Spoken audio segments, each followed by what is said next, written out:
The very first day I pulled my truck into the driveway, Karen came charging out like she owned the entire street. "You can't move in early. I'm calling the cops right now."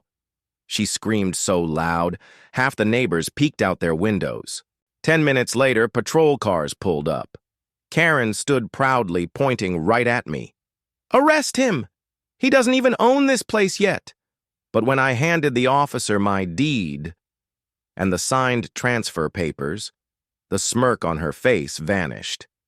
The cop looked at her and said, "Ma'am, he's the legal owner now. Step back." I thought that was the end of it. But oh no, Karen wasn't done.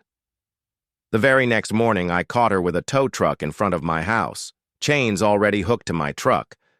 "You can't park here. HOA law," she shouted. So I pulled out my phone and filmed everything. Her voice, her fake notice, her orders to tow my vehicle. The tow guys, scared of getting into trouble, unhooked my truck and sped off. I looked Karen dead in the eye and said, "Thanks, Karen. Now I've got proof you're breaking the law." But I didn't stop there. I went straight to the county office, showed them her harassment, and filed for something she couldn't fight. That same evening, construction crews rolled in. Concrete poured. Heavy steel posts installed right across her property line. Permanent. Untouchable. The next day, her nightmare began. She tried to back her SUV out of the driveway, only to slam on the brakes, inches from my steel posts. She jumped out, shrieking, "Move this junk! You're blocking my access!" I held up the county permit. "No, Karen, this is permanent, and it's legal."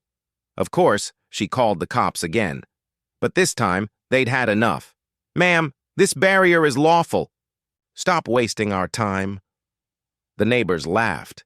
Some even recorded her tantrum as she kicked the posts and hurt her own foot. Within hours, the videos went viral.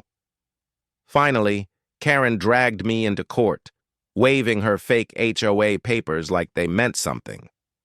But my attorney laid out everything: the recordings, the tow attempt, the county's permit.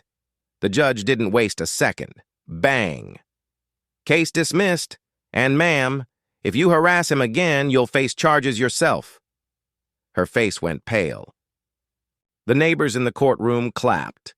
Now, her car sits trapped behind my barrier, while I sip coffee on my porch in peace.